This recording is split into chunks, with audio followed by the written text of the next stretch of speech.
ایک منٹ جی. بسم اللہ الرحمن الرحیم. پھر سے ایک چھوٹا سا درود شریف پڑھ لیجیے. صلی اللہ علیہ نبی الامی صلی اللہ علیہ وسلم. حدیث نمبر ہے 39. حدیث کا جو ٹاپک ہے وہ کیا ہے؟ رشتہ داروں کے ساتھ اچھا سلوک کرو. عن ابی ہریرہ رضی اللہ عنہ قال قال رسول اللہ صلی اللہ علیہ وسلم. حضرت ابو ہریرہ رضی اللہ تعالی عنہ ارشاد فرماتے ہیں کہ اللہ کے نبی صلی اللہ علیہ وسلم نے فرمایا ان اللہ خلق الخلق حتى اذا فرغ من خلقه قالت الرحم هذا مقام الآعذ بك من القطيعة قال نعم أما ترضيني أن أصل من وصلك وأقطع من قطعك قالت بلى يا ربي قال فهو لك. بخاری شریف کی یہ حدیث ہے. حدیث نمبر 5987. اوکے جسٹ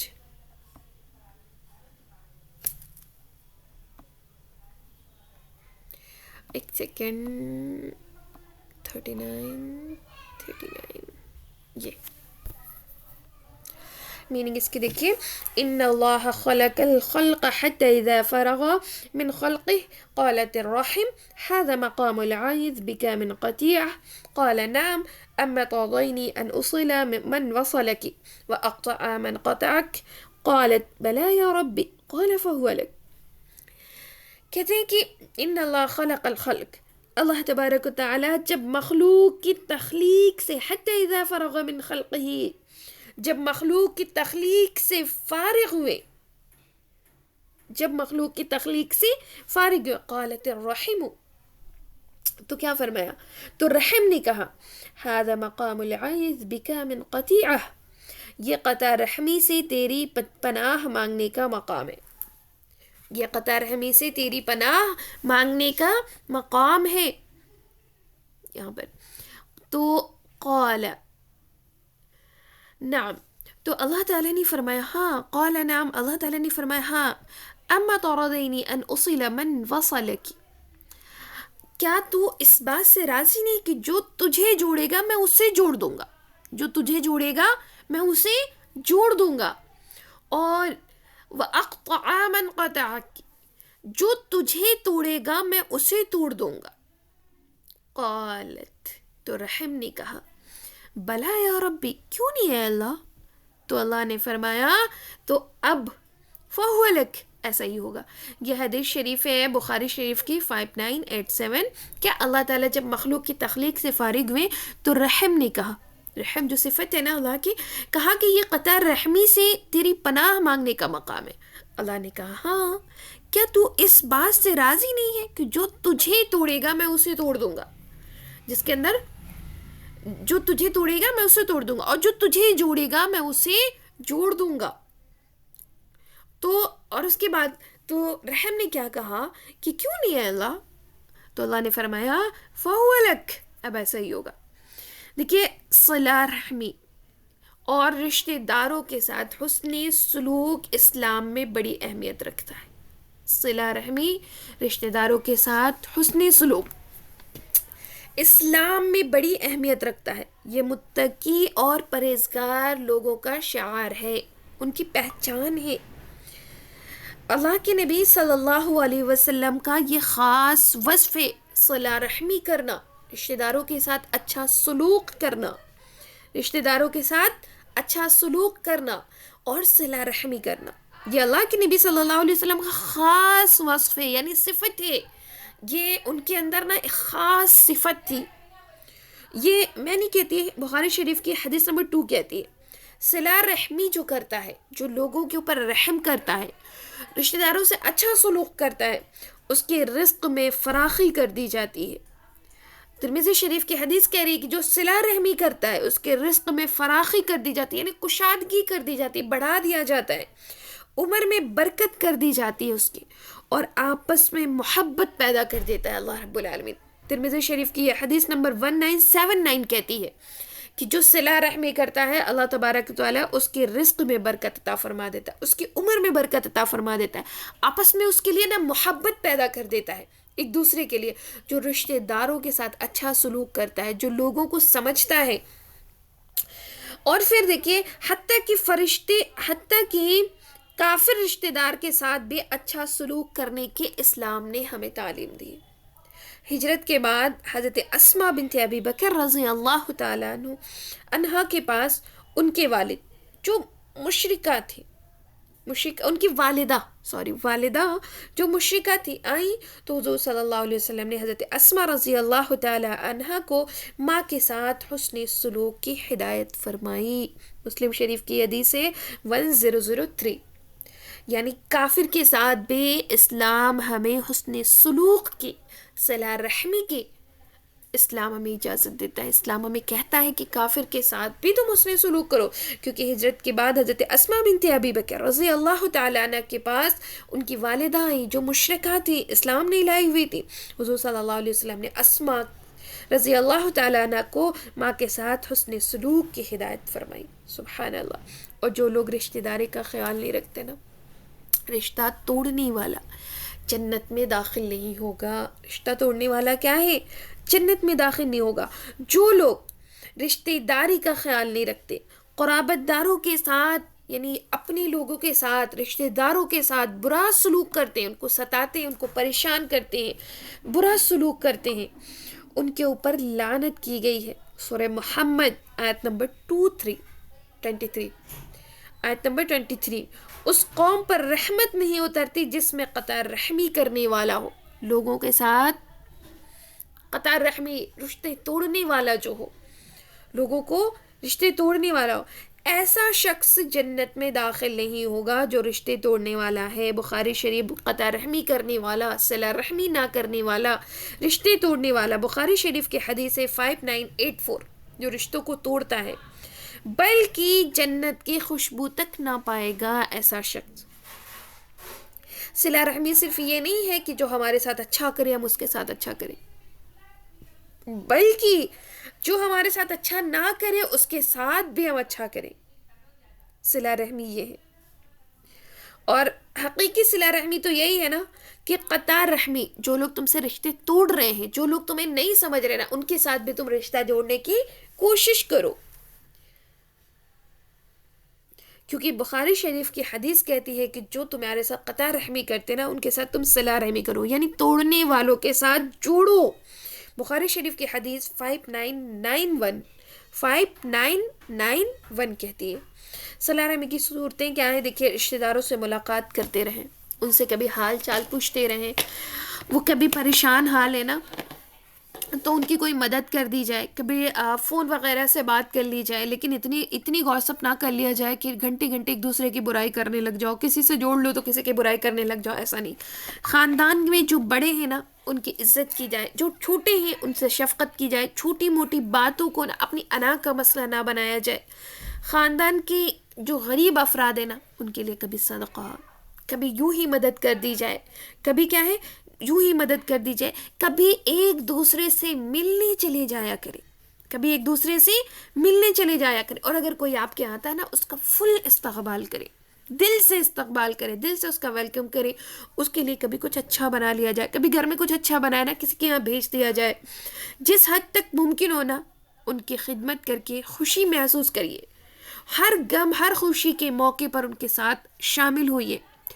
آپس میں کبھی تحفے تحائف دے دیجیے، کیونکہ تحاب و تحدو، ہدیہ لیتے دیتے رہو محبوب ہو جاؤ گے نا. تحاد و تحبو، ہدیہ لیتے دیتے رہو محبوب ہو جاؤ گے.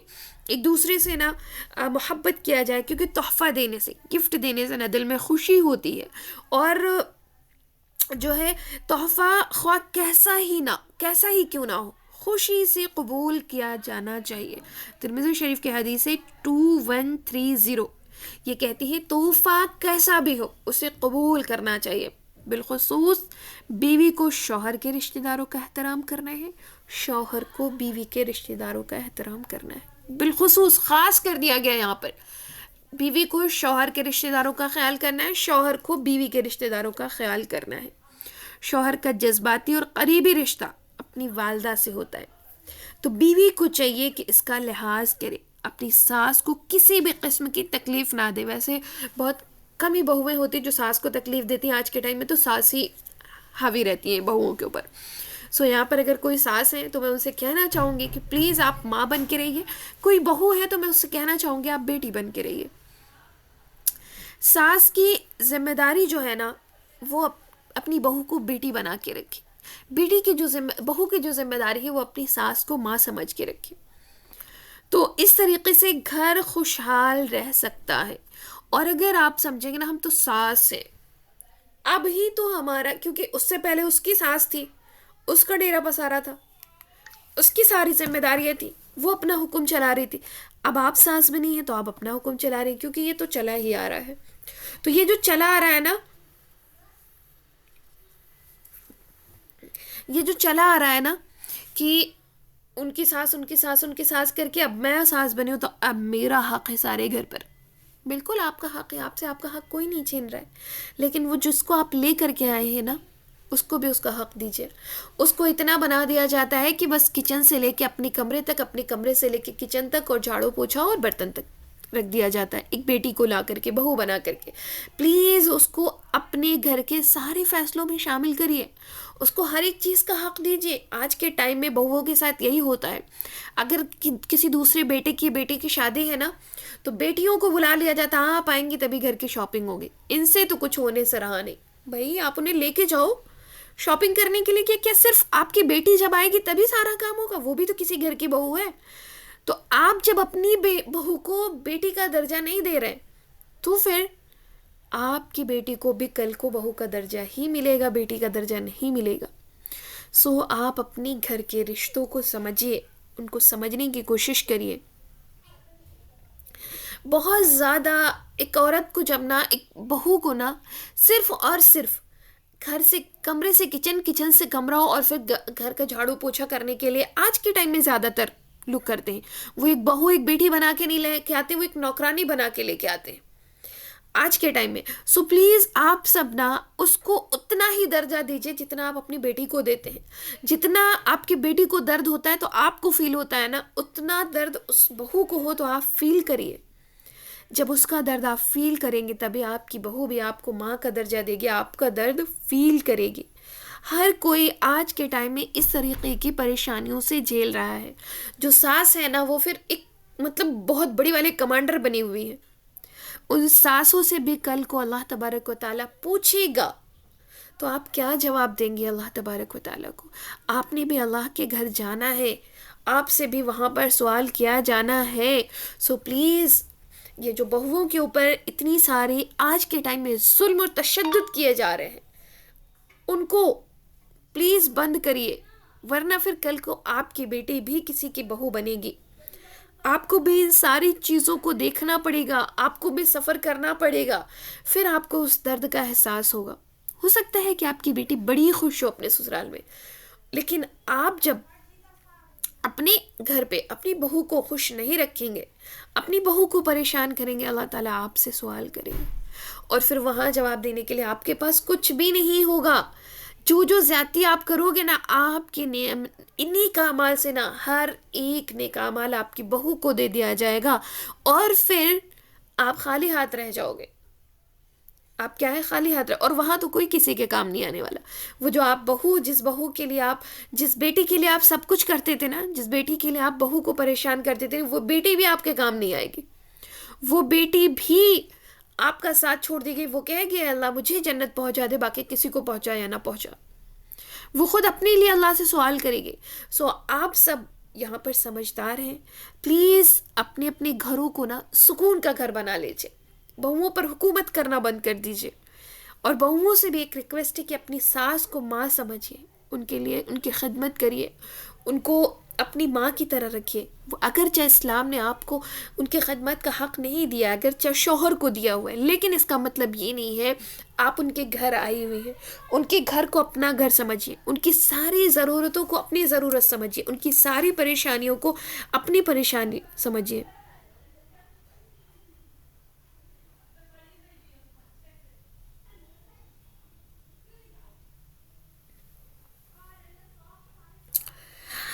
دیکھیے اگر جو ہے لڑکی میں کوئی پرابلم تھی اور پھر لڑکی کو آپ لے کر کے آئے، پہلی بات تو آپ انہوں نے دھوکے میں رکھا، یہ ان کا بہت بڑا گناہ ہے.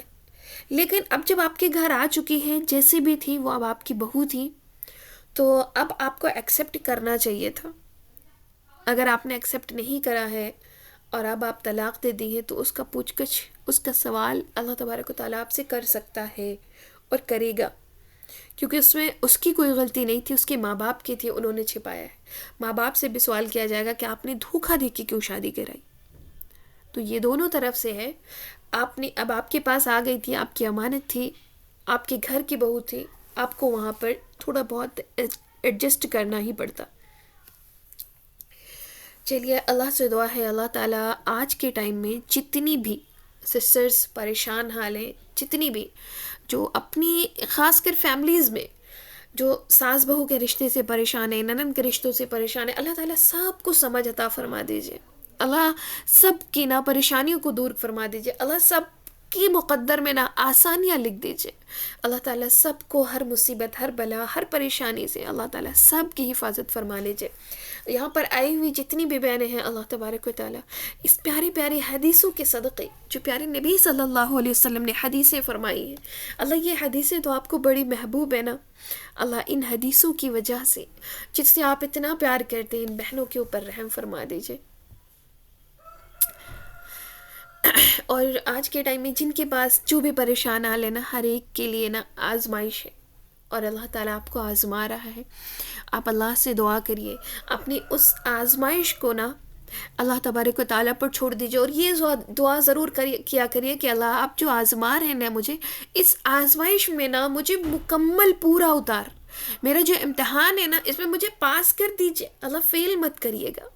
اللہ اس میں کیا ہے، پاس کر دیجیے، مجھے فیل مت کریے گا. اللہ اگر آپ نے پاس کر دیا نا تو میری دنیا و آخرت دونوں بن جائے گی. اگر آپ نے نہیں پاس کیا نا تو پھر دونوں برباد ہے نا. ایک تو آپ سفر بھی کر رہے ہو، آپ پریشان حال بھی ہو، اوپر سے آپ جو ہے اللہ سے شکایتیں کرو گے نا تو پھر وہ غلط ہو جائے گا. اگر آپ پریشان حال ہو نا، اس پر بھی اللہ تیرا شکر ہے، اللہ اس پریشانی کو آپ ختم کرنے والے، جلدی ختم کر دیجیے. دوسری چیز، ایک چیز میں نے آپ سب کو بتائی تھی، سورہ یاسین کی آیت نمبر شاید 8 ہے، وَجَعَلْنَا مِن بَيْنِ أَيْدِيهِمْ سَدًّا وَمِن خَلْفِهِمْ سَدًّا فَأَغْشَيْنَاهُمْ فَهُمْ لَا يُبْصِرُونَ. اس دعا کو آپ سب پڑھا کریے، انشاءاللہ اللہ تبارک و تعالیٰ خاص کر جو سسرالی رشتوں میں پریشان ہے، اللہ تعالیٰ آپ کے لیے آسانی فرما دے گا. چلیے الحمدللہ حدیث نمبر 38 39 کمپلیٹ ہے انشاءاللہ تعالیٰ. کل بس لاسٹ حدیث ہے ہماری، حدیث نمبر 40، اور انشاءاللہ تعالیٰ اس کے بعد ہم اور آپ اس 40 حدیثوں کو مکمل کر لیں گے الحمدللہ ثم الحمدللہ. اور پھر انشاءاللہ اس کے بعد ہم اسماء الحسنہ سیریز اسٹارٹ کریں گے. تھوڑا ہو سکتا ہے نا کہ ابھی اسٹارٹ کرنے میں تھوڑا ٹائم لگ جائے. آپ سب سے ایک ریکویسٹ ہے ہماری، ایک منٹ